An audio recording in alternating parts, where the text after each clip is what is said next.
در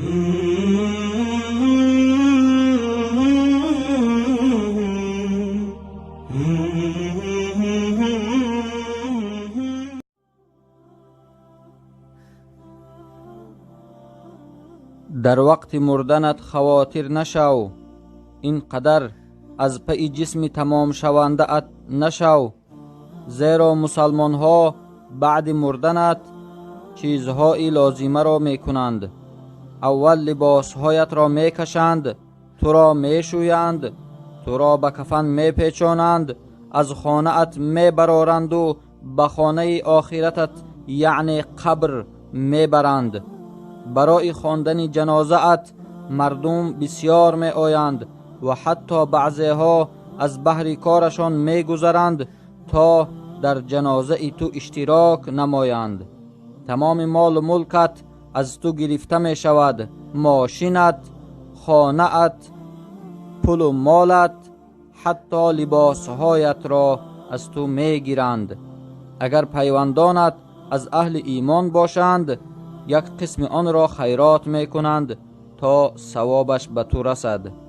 و تو بدان که از رفتن تو این دنیای فانی غمگین نمی شود، زمانه باز پیش می رود و به وظیفه تو کسی دیگر می آید و تمام مال و ملکت از آن میراث برانت می شود و تو از تمام مال و ملک و وقتت و از زیر دستانت پرسیده می شوی. آب و رویی که از حساب منصب و وظیفه داشتی تمام می شود، حتی نامت را نمی گیرند. می گویند که جسد را بیارید، جسد را بردارید.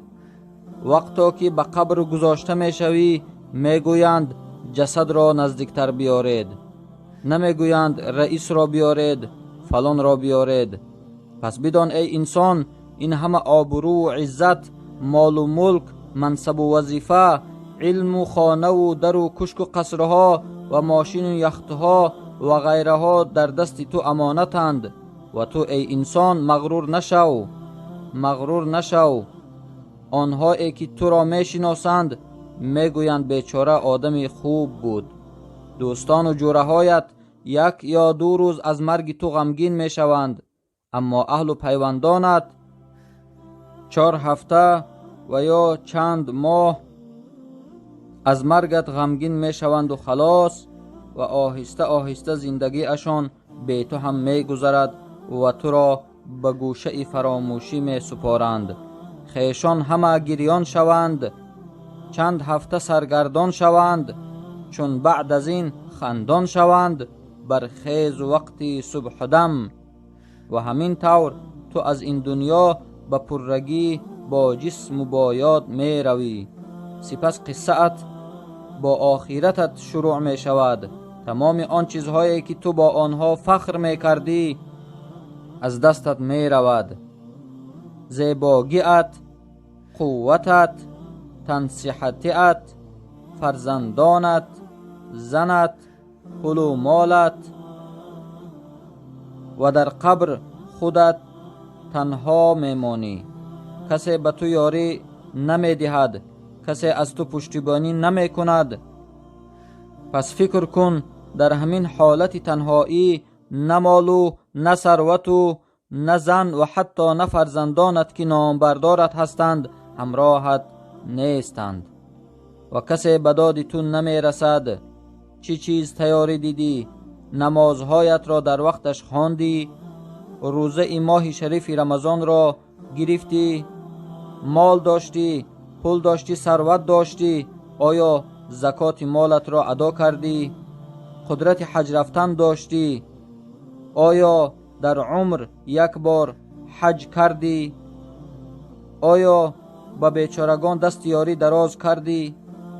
آیا صدقه جاریه انجام دادی؟ آیا به پدر و مادرت نیکی کردی؟ آیا فرزندانت را تربیت نیک کردی؟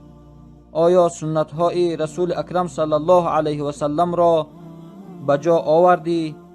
پس اگر این عمل ها با تو بود الله را شکر بگو، اما اگر این عمل و کردارها در تو نبودند، پس غیر از نفس خودت کسی دیگر را ملامت و سرزنش مکن.